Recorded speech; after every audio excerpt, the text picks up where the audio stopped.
Hello दोस्तों, नमस्कार। तो स्वागत है आपका एक बार फिर से हमारे YouTube चैनल विद्या वृंद में। और हम पढ़ रहे थे उत्तराखंड में नदी तंत्र। और उत्तराखंड में नदी तंत्र में हमने देखा था अलकनंदा नदी तंत्र को।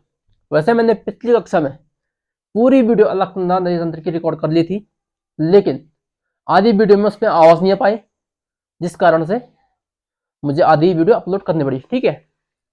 और हाँ, मैंने फ्लो में कह दिया था जो आपकी काली है, काली नदी 252 किलोमीटर, जिसकी क्या है लंबाई, शायद गलती से 242 किलोमीटर मैंने लिख दी थी। तो 242 नहीं, वो कितनी 252 किलोमीटर है। ठीक है। कभी कभार हो जाता है फ्लो में, हालांकि मैंने वो कमेंट पिन भी कर दिया था 252 किलोमीटर करके। ठीक है। अब हम देखेंगे अलकनंदा नदी तंत्र को। किसको? अलकनंदा नदी तंत्र को। अलकनंदा नदी तंत्र को हमने स्वतोपन से निकलते हुए और चमोली में बिरही गंगा के मिलने तक संपूर्ण रूप से पढ़ लिया था। ठीक है। हमने जो बिरही गंगा से आगे आपके जो बालखिला नदी आपके चमोली में मिल रही है। ठीक है। मैंने कहा था ये सतोपन से और चमोली में आपकी एक नदी आ रही थी यहाँ पे, बालखिला नदी, या जिसको बालखिला नदी बोलते हैं। ठीक है। मैंने आपसे कहा था। ठीक है। और इसी में मैंने कहा था मंडल में क्या मिलती है आपकी, मंडल में आपकी अमृत गंगा क्या होती है, इस बालखिला नदी में मिलती है। और ये बालखिला नदी आपके चमोली के पास, चमोली के पास में क्या, बालखिला गांव में क्या मिलती है, इस नदी के नाम पे यहाँ पे एक गांव बसा हुआ है बालखिला गांव, और यहीं पर ये मिल जाती है किसमें, अलकनंदा में। ठीक है।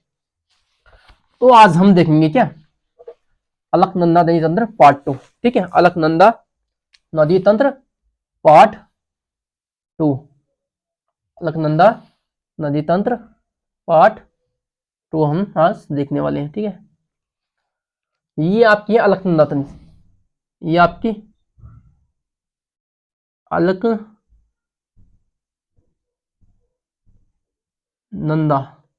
ठीक है। ये आपकी है अलकनंदा नदी, ये आपकी अलकनंदा नदी है। ठीक है। अब देखो, हमने कहा था यहाँ पे ये आपकी चमोली थी, क्या चमोली, ये था आपका चमोली। और चमोली में आपकी बालखिला नदी, आपकी चमोली में मिल गई थी किससे, अलकनंदा से। ठीक है। इसके बाद चमोली से ठीक 15-20 किलोमीटर आगे आपका एक पड़ाव पड़ता है, उसका नाम है नंदप्रयाग। क्या नाम है? नंदप्रयाग। ठीक है। चमोली से ठीक 15-20 किलोमीटर आगे एक स्थान आता आपका, जिसका नाम क्या है, नंदप्रयाग। ठीक है, नंदप्रयाग। और नंदप्रयाग में आपका क्या होता है, नंदाकिनी और अलकनंदा का संगम होता है। आपका एक है नंदा घुंघटी पर्वत, क्या है, नंदा घुंघटी पर्वत। जब मैंने पर्वत पढ़ाया था तो मैंने कहा था नंदा घुंघटी पर्वत आपका कहाँ है, चमोली में। इसी नंदा घुंघटी पर्वत से आपकी एक नदी निकल रही है, जिसका नाम है नंदाकिनी नदी।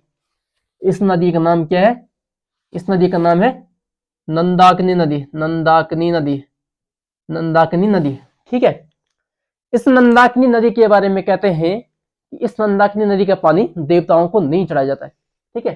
जो इस नंदाकिनी नदी का जल है वह देवताओं को नहीं चढ़ाया जाता, यानी कि इस नदी के पानी को अशुद्ध माना गया है। ठीक है। आपके पुराणों के अनुसार नंदाकिनी नदी का पानी देवताओं को नहीं चढ़ाते। ठीक है। अब जो आपका नंदाकिनी है आपकी मिल गई नंदप्रयाग में, तो यहां पर एक संगम, नंदप्रयाग में एक संगम बना हुआ है, इन दोनों के मिलन पर एक संगम बना हुआ है यहाँ पर नंदप्रयाग में। ठीक है। और इस संगम पर भगवान श्री कृष्ण का एक मंदिर है। क्या है? भगवान श्री कृष्ण का एक मंदिर है। और इस मंदिर का नाम क्या है, गोपाल। तो आप ध्यान क्या रखोगे, यहाँ पर भगवान श्री कृष्ण का क्या है, एक मंदिर है। कहां पर? नंदप्रयाग में, जो संगम बना है। जो किसका संगम है, नंदाकिनी और अलकनंदा का संगम है आपका नंदप्रयाग में। वहां पर क्या है आपका एक संगम बना हुआ है, एक बैठने का स्थल बना हुआ है। ठीक है। एक मंदिर बना हुआ है, जिस मंदिर का नाम क्या है, गोपाल। और यह गोपाल मंदिर किसको समर्पित है, भगवान श्री कृष्ण को समर्पित है। दूसरी बात, शिव प्रसाद डबराल ने अपने उत्तराखंड के इतिहास वाली बुक में, जो उन्होंने 12 खंडों में लिखी है, ठीक है, उस बुक में उन्होंने इस नंदप्रयाग को एक अन्य नाम दिया है।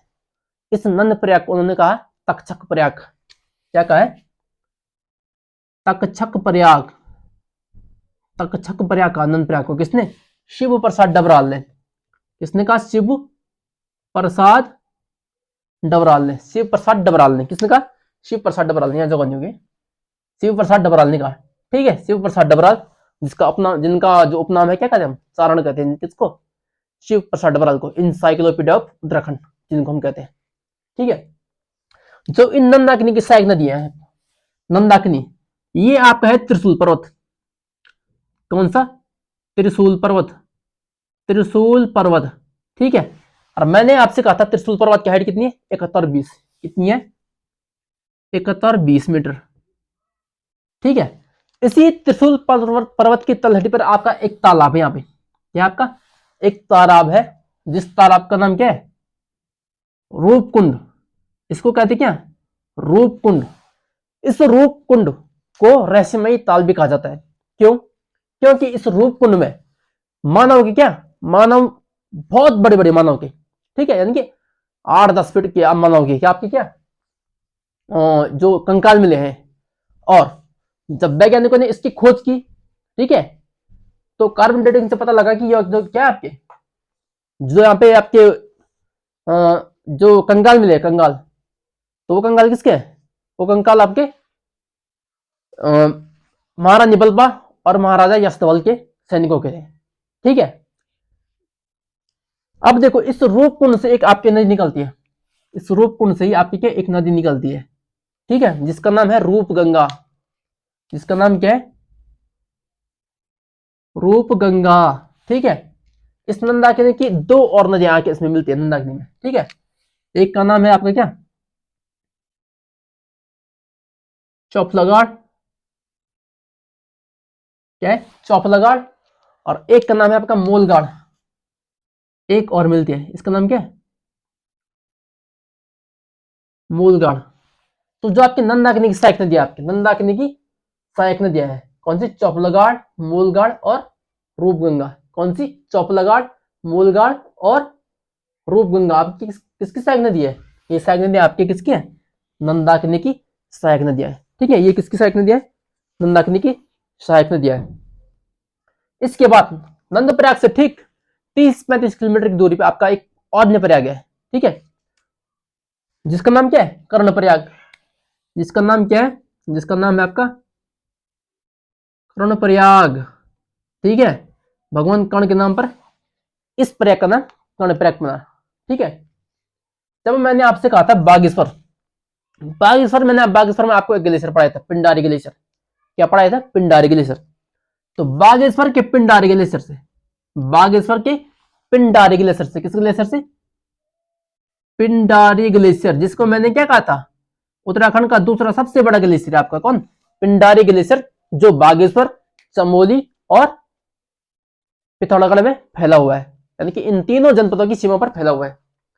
यहीं से आपकी एक नदी निकलती है, जिसका नाम क्या है? पिंडर नदी। पिंडारी ग्लेशियर से निकलती है आपकी कौन सी? पिंडर नदी।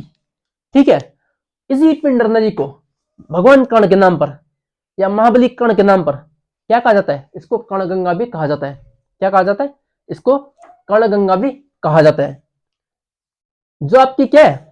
पिंडर नदी, इस पिंडर नदी का संगम होता है कर्णप्रयाग में।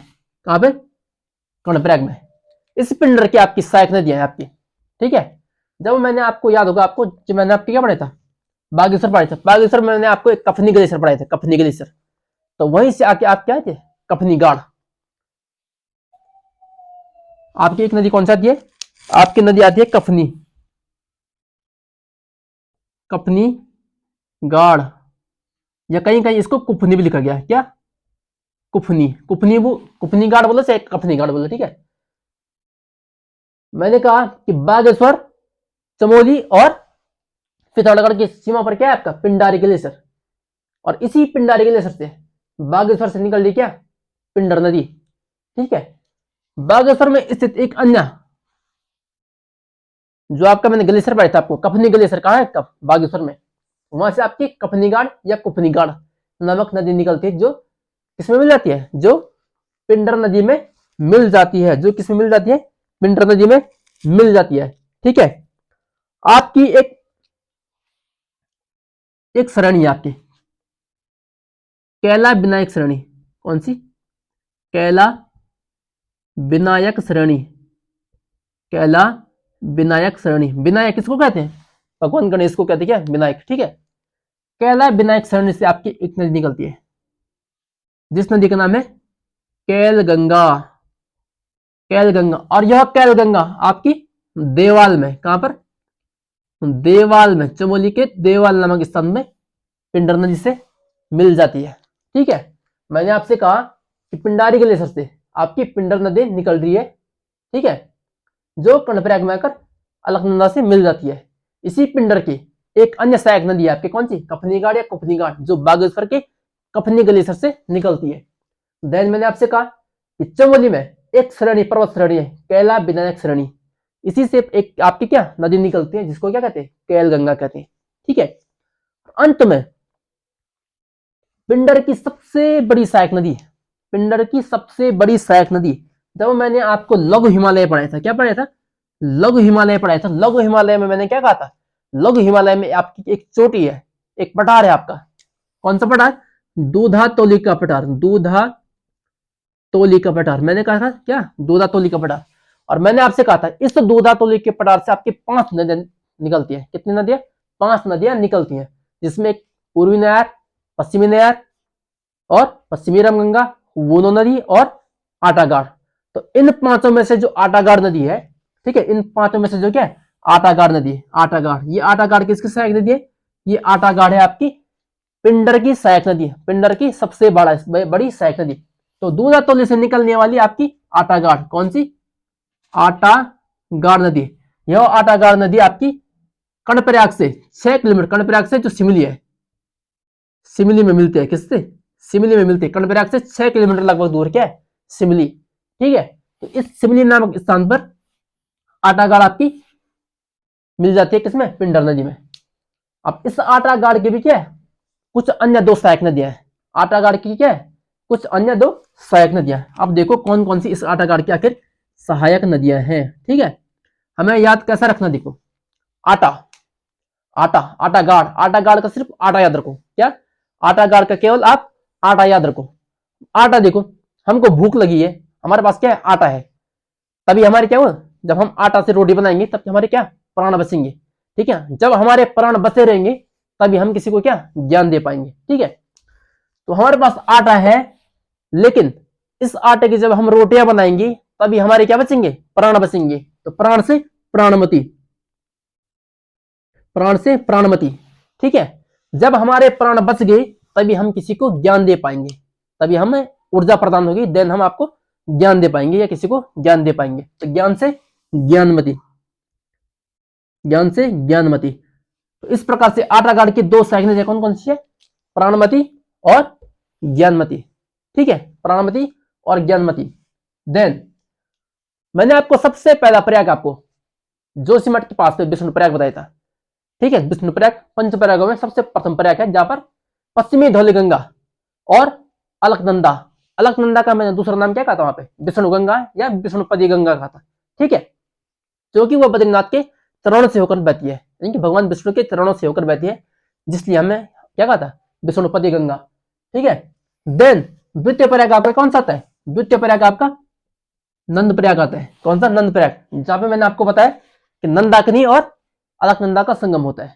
ठीक है, नंदाकिनी आपकी नंदा घूंटी पर्वत श्रृंखला से निकलती है। ठीक है, तीसरा प्रयाग आपका कर्णप्रयाग। तीसरा प्रयाग आपका कर्णप्रयाग, जहां पर आपका पिंडर नदी, ठीक है, जो पिंडारी ग्लेशियर बागेश्वर से निकलती है, उसका संगम होता है किसमें? कर्णप्रयाग में जाके अलकनंदा में। इसी कर्णप्रयाग में, इसी कर्णप्रयाग में आपके क्या है? भगवान कर्ण का मंदिर, भगवान कर्ण का मंदिर और एक मंदिर और उमा देवी मंदिर, उमा देवी मंदिर। उमा, उमा किसे कहते हैं? मां पार्वती का एक अन्य नाम क्या है? उमा। तो ये कह सकते हैं कि मां पार्वती का यहाँ पे क्या है? एक मंदिर है, और भगवान कर्ण का भी यहाँ पे क्या है? एक मंदिर है।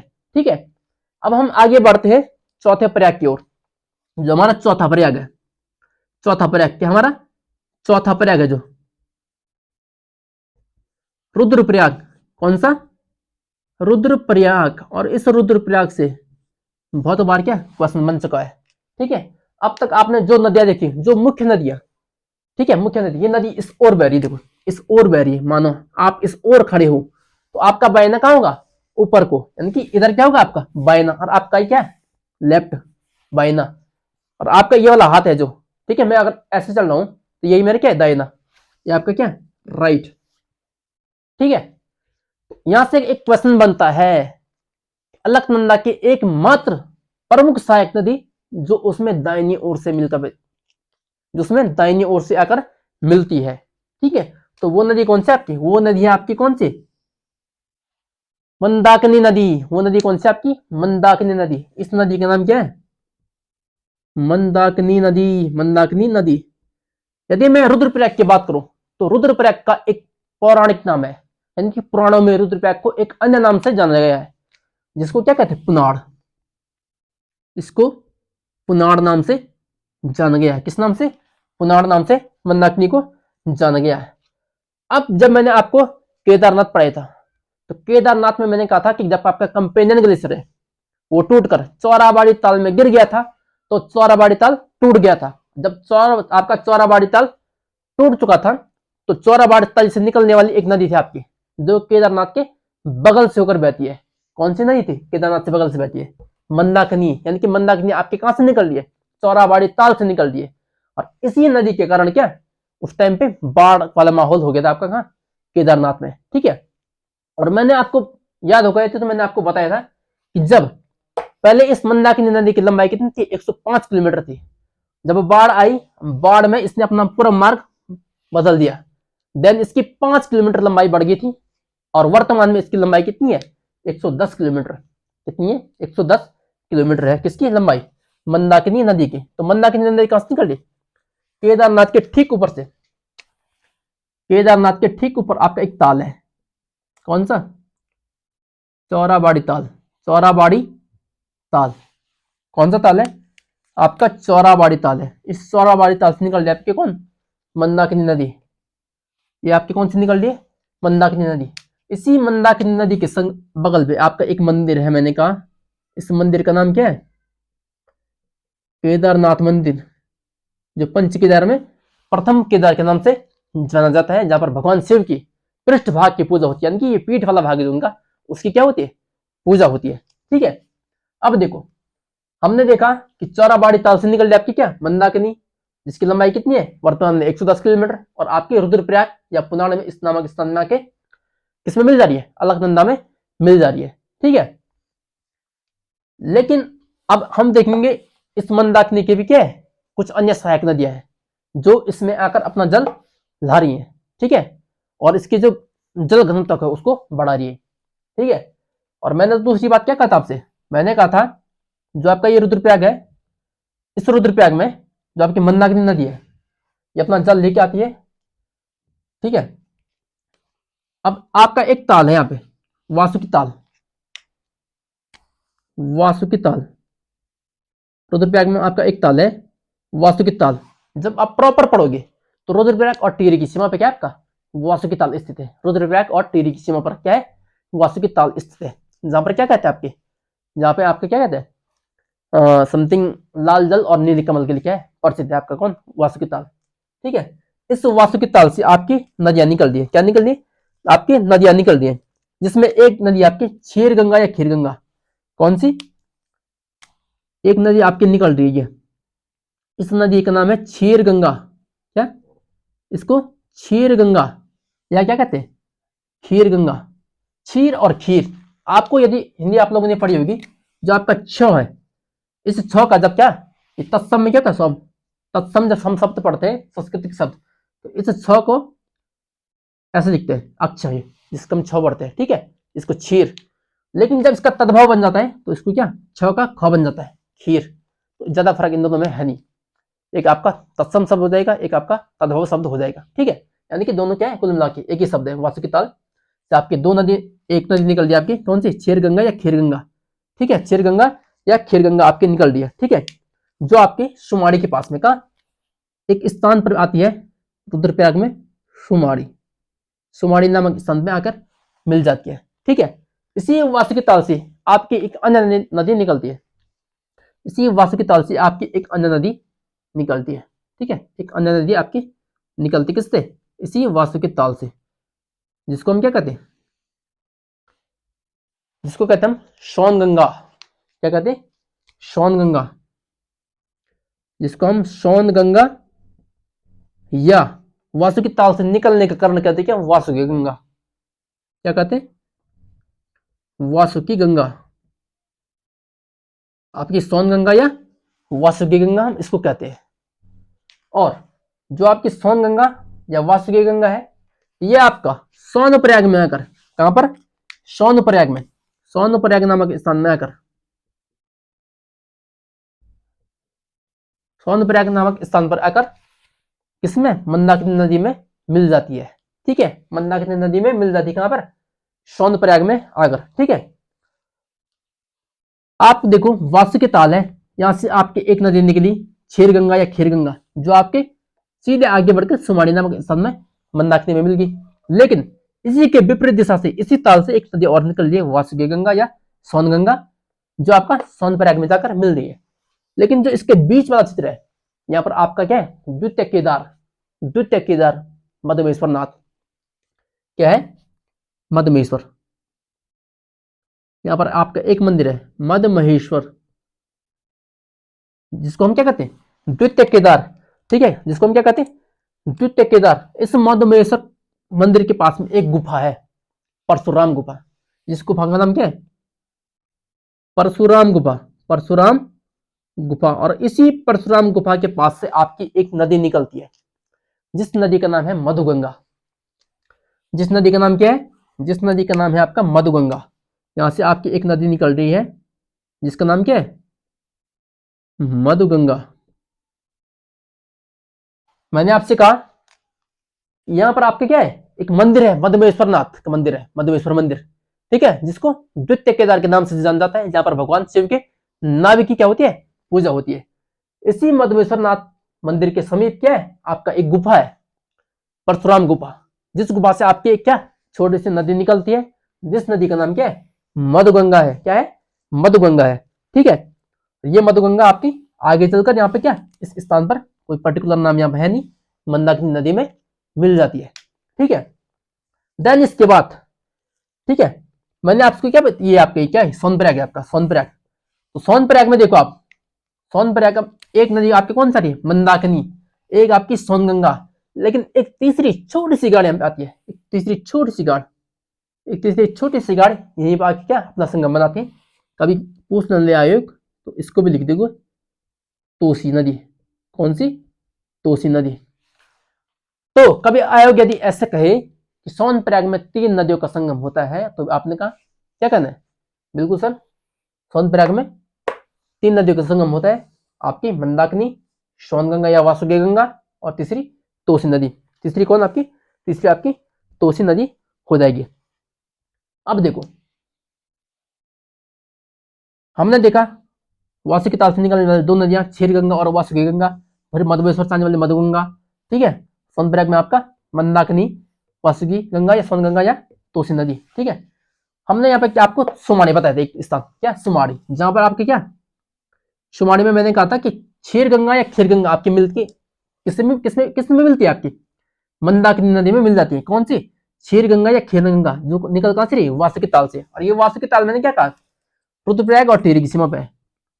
रुद्रप्रयाग प्लस टिहरी की सीमा में, जिसपे अधिकतर सीमा इसकी क्या, रुद्रप्रयाग जनपद में आती है। अधिकतर सीमा कहाँ आती है? रुद्रप्रयाग जनपद में आती है। और इस तालाब में कहते हैं कि नीले कमल, और इसका जल कैसा होता है? सदैव लाल रहता है। ठीक है, ऐसा देखने को मिलता है। ठीक है, यहाँ पर आपकी पवाली काठा, मैंने आपको जब पवाली काठा बुग्याल पढ़ाया था, किसमें? मैंने पवाली काठा बुग्याल पढ़ाया था आपको रुद्रप्रयाग में। मैंने कहा था रुद्रप्रयाग में आपका क्या है? पवाली काठा बुग्याल है। क्या है? पवाली काठा बुग्याल मैंने पढ़ाया था आपको। रुद्रप्रयाग में आपका एक बुग्याल है, पवाली कांठा। क्या है? पवाली कांठा। पवाली कांठा बुग्याल मैंने कहा था कि क्या है, देख लो शायद, लिख दो, मैं मुंह से बोल रहा हूँ पवाली कांठा। ठीक है, पवाली कांठा बुग्याल आपका कहाँ है? रुद्रप्रयाग में।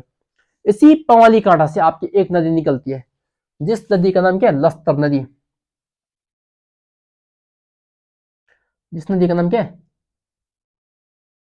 लस्तर नदी। और ये लस्तर नदी आगे चलकर सुमाड़ी के ठीक समीप मंदाकिनी नदी में अपना संगम बना देती है, या मंदाकिनी नदी में मिल जाती है आपकी कौन, लस्तर। ठीक है, जो आपकी क्या है, लस्तर। आपका उत्तराखंड में सर्वोच्च चोटी पर जो आपका स्थित मंदिर है, या सबसे अधिक ऊंचाई पर जो आपका स्थित मंदिर है, तुंगनाथ मंदिर। ठीक है, आपका जो केदारनाथ मंदिर है, केदारनाथ मंदिर, ये कितनी हाइट है समुद्र तल से, कितनी हाइट पे, 35-84। कितनी हाइट पर है, 35-84 मीटर। इतनी हाइट पर क्या ये समुद्र तल से स्थित है ऊपर। लेकिन इससे भी ऊपर जो उत्तराखंड का क्या है, सबसे अधिक ऊंचाई पर स्थित मंदिर है, उत्तराखंड ही नहीं संपूर्ण भारत का सबसे अधिक ऊंचाई पर क्या है स्थित मंदिर है भगवान शिव का, जिसका नाम क्या है, तुंगनाथ मंदिर। क्या है आपका, तुंगनाथ मंदिर। आपका क्या है, तुंगनाथ मंदिर। कितने हाइट पर, 3680 मीटर हाइट पर क्या आपका स्थित है कौन, बाबा तुंगनाथ का मंदिर। भगवान तुंगनाथ को तीर्थ केदार के नाम में जाना जाता है। कितना, तीर्थ केदार, जहां पर भगवान शिव के भुजाओं की क्या होती है, पूजा होती है। किसकी, भुजाओं, भुजा यानी कि हाथ की क्या होती है, पूजा होती है। ठीक है, आपके यहीं से निकलती क्या एक नदी, आपकी यहां से एक नदी निकलती है जो आगे चलकर मक्कू मठ में मिल जाती है। इस नदी का नाम है क्या, अक्षकामनी नदी। अक्षकामनी नदी, ये आपकी अक्षकामनी नदी, ये तुंगनाथ श्रेणी से निकलती है। कहां से, तुंगनाथ श्रेणी से, तुंगनाथ मंदिर के समीप ही तुंगनाथ श्रेणी से निकलती है आपकी क्या, अक्षकामनी नदी, जो आगे चलकर मंदाकिनी नदी में मिल जाती कहां पे, मक्कू मठ में। और मक्कू मठ की भी एक क्या है अपनी विशेष कहानी है। भगवान शिव जो साक्षात विराजमान का है केदारनाथ में, तो इनकी शीतकालीन पूजा आपकी कहां होती है, मक्कू मठ में। जो आपके तुंगनाथ है, तुंगनाथ की जो डोलिया थी आपकी कहां आती है शीतकालीन पूजा के लिए, मक्कू मठ में आती है। ठीक है, तो आप चाहे केदारनाथ बोलो चाहे तुंगनाथ बोलो, इन दोनों की शीतकालीन पूजा आपकी कहां होती है, मक्कू मठ में होती है। और इसी मक्कू मठ में तुंगनाथ से आने वाली एक अक्षकामनी नदी मिलती है किससे, मंदाकिनी नदी में। मिलती किसमें, मंदाकिनी नदी में। इसी अक्षकामनी नदी एक छोटी सी सहायक नदी है। इसी अक्षकामनी नदी की क्या है, एक छोटी सी अन्य क्या सहायक नदी है, जिस नदी का नाम क्या है, साक्षी गंगा। जिसका नाम क्या है, जिसका नाम है साक्षी गंगा। इसका नाम क्या है, साक्षी गंगा, जो यहीं कहीं तुंगनाथ श्रेणी के आसपास से निकलती है। और तुंगनाथ मंदिर के ठीक नीचे नीचे छोटी सी घाट मिल जाती है किसमें, अक्षकामनी नदी में। हालांकि अक्षकामनी नदी जो आपकी है, ये भी अपने आप में क्या एक छोटा सा गाड़ गदेरा है। ठीक है, लेकिन नदी का रूप इसको माना जाता है। ठीक है, अब हम यहां से जब आगे बढ़ते हैं, ठीक है, जब हम यहां से आगे बढ़ते हैं तो रुद्रप्रयाग के समीप जैसे जैसे हम पहुंचते हैं, अगस्त्यमुनि, भीरी, चंद्रपुरी, तो यहां पर क्या कुछ अन्य नदियां क्या आपका संगम बनाती किसमें, मंदाकिनी नदी में। ठीक है, अब जैसे हम आगे बढ़ते हैं तो आपका एक स्थान आता है भीरी। एक स्थान आता है आपका क्या, भीरी। इस भीरी में आपका एक नदी मिलती है किसमें, मंदाकिनी में, जिसका नाम है कुसुम गंगा। कुसुम गंगा, ये कुसुम गंगा का संगम कहां पे होता है, भीरी नामक स्थान पर। रुद्रप्रयाग जनपद में भीरी नामक स्थान पर कुसुम गंगा किसमें मिलती है, मंदाकिनी नदी में मिल जाती है। ठीक है, भीरी से जरा हम आगे जब बढ़ते हैं तो एक स्थान आता है वासवाड़ा या बांसवाड़ा। वासवाड़ा या बांसवाड़ा, सामान्य तो क्या कहते हैं इसको, बांसवाड़ा, बांसवाड़ा या बांसवाड़ा। ठीक है, यहां पर आपकी एक नदी मिलती है, यहां पर आपकी एक नदी मिलती है किसमें, मंदाकिनी नदी में, जिस नदी का नाम क्या है, रावण गंगा। रावण गंगा, इस नदी का नाम क्या है, रावण गंगा। ठीक है, अब देखो जब हम बांसवाड़ा से जरा आगे बढ़ते हैं तो आपका एक स्थान आता है चंद्रपुरी। चंद्रपुरी, और इस चंद्रपुरी में आपकी एक नदी और मिलती है किसमें, मंदाकिनी में, जिस नदी का नाम क्या है, क्यों जोगाड़, जिसको हम क्या कहते हैं, क्यों जो गाड़। क्या कहते हैं जिसको, जिसको हम कहते हैं क्यों जोगाड़। ठीक है, जिसको हम क्या कहते हैं, क्यों जोगाड़। अब देखो आप भीरी में आप मिले आपकी क्या, कुसुम गंगा, बांसवाड़ा में मिले आपकी रावण गंगा, ठीक है, चंद्रपुरी में मिले आपकी क्यों जोगाड़। चंद्रपुरी में आपकी क्या मिली, क्यूजोगाड़। और रुद्रप्रयाग के ठीक समीप आपकी एक अन्य नदी मिलती है इसमें, जिसकी नदी का नाम क्या है, पुनाड़ नदी। क्या नदी है जिस नदी का नाम क्या है, पुनाड़ नदी। और इसीलिए मैंने आपको सर्वप्रथम बता दिया था, रुद्रप्रयाग का प्राचीन नाम क्या है, पुनाड़। और इसी नदी के नाम पर इस स्थान का नाम क्या पड़ा था, पुनाड़ पड़ा था पुराणों में। ठीक है, तो रुद्रप्रयाग के ठीक समीप आपको क्या, पुनाड़ नदी देखने को मिल जाएगी, छोटी सी नदी जो आपकी मंदाकिनी में मिलती है। चंद्रपुरी में आपकी क्यूजो घाट, बांसवाड़ा में रावण गंगा, और भीरी में आपकी कुसुम गंगा अपना संगम बनाती है। किस पे, अपना संगम किसमें बनाती है, मंदाकिनी नदी में। मंदाकिनी नदी आपकी कौन सी है, जो मैं ड्रॉ कर रहा हूँ, ठीक है, जो मैं ड्रॉ कर रहा हूँ ये आपकी क्या है, ये आपकी क्या है, ये आपकी है मंदाकिनी नदी, जो आपकी चौराबाड़ी ताल से निकल रही है। जो आपकी कहां से निकल रही है, केदारनाथ के ठीक ऊपर चौराबाड़ी ताल से निकल रही है। और चौराबाड़ी ताल के बारे में एक और फैक्ट, जब 23 जनवरी 1948 को नाथुराम गॉडसे ने हत्या कर दी थी किसकी, महात्मा गांधी की। किसकी, महात्मा गांधी की। तो महात्मा गांधी की अस्थियों को बहाने के लिए कहां लाए थे, इसी चौराबाड़ी ताल में लाए थे। कब लाए थे, 1948 में।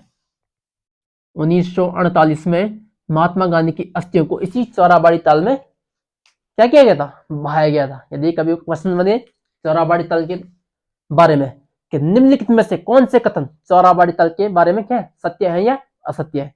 ठीक है, और 3-4 कथन आपसे पूछ लिया, जैसे चौराबाड़ी ताल आपका रुद्रप्रयाग जनपद में स्थित है। दूसरा, 2013 की आपदा के लिए सबसे बड़ा कारण आपका चौराबाड़ी ताल था। तीसरा, महात्मा गांधी के अस्थियों को सन 1948 में चौराबाड़ी ताल में बहाया गया था। तो ये 2-3 आपके जो कथन होगी, ये आपके सभी क्या हो जाएंगे, सही हो जाएंगे, आपको होगी बिल्कुल सही। तो जैसे आपको ऑप्शन में लेकर 1, 2, 3 सही है, तो आप क्या करोगे, 1, 2, 3 क्या है, 2 तीनों क्या है आपके सही है। ठीक है, इस प्रकार से आगे कभी भी क्वेश्चन आपका घुमा सकता है। ठीक है, अब देखो आपका ये हो गया रुद्रप्रयाग, ये आपका क्या हो गया, रुद्रप्रयाग हो गया। रुद्रप्रयाग से आगे हम जाते हैं जब, तो यहां पर आते हैं क्या, श्रीनगर। क्या आते हैं, श्रीनगर। लेकिन श्रीनगर और रुद्रप्रयाग के बीच में एक मंदिर आता है, जो बहुत ही फेमस मंदिर है, जो ठीक अलकनंदा नदी के बीच में स्थित है। इसमें अलकनंदा नदी के बीचों बीच स्थित है क्या, एक मंदिर आपका, जिसको हम क्या कहते हैं, उत्तराखंड में चारों धामों की रक्षक देवी। उत्तराखंड में चारों धामों की रक्षक देवी, या उत्तराखंड आने वाले पर्यटकों की रक्षक देवी, मां धारी देवी का मंदिर। किसका, यहां पर मंदिर स्थित है, किसका, मां धारी देवी का मंदिर, धारी देवी का मंदिर। और कहते हैं कि मां धारी देवी के मंदिर में जो मूर्ति है वहां पे वर्तमान में, कि जैसे जैसे समय बदलता है वह मूर्ति क्या करती है, अपना रंग बदलती है। सुबह उसका कुछ और रंग रहता है, और दिन में कुछ और शाम को कुछ और रात को कुछ और। हालांकि सामान्य आंखों से दिखना उसको संभव नहीं हो पाता है, लेकिन यदि जो व्यक्ति लगातार उस स्थान पर बैठकर या उसकी कुछ वीडियोग्राफी वगैरह कुछ की जाए, तो वो देखना संभव हो सकता है कि ये माँ क्या, माँ धारी देवी की जो मूर्ति है अपना रंग समय के अनुसार बदल रही है। ठीक है, अब आपका श्रीनगर, ठीक है, माँ धारी देवी के ठीक 8-10 किलोमीटर बाद क्या है, आपका श्रीनगर आता है। जो आपका श्रीनगर है, इस श्रीनगर में पंवार वंश के राजा अजयपाल, पंवार वंश का जो क्या है राजा था, 37वां राजा। यदि पुराने बच्चे देख रहे होंगे तो समझ रहे होंगे, पंवार वंश का राजा हुआ 37वां राजा अजयपाल। अजयपाल अपनी राजधानी लेके गया था कब, अजयपाल अपनी राजधानी 1517 में अपनी राजधानी कहां ले गया था, देवलगढ़ से श्रीनगर लेके गया था।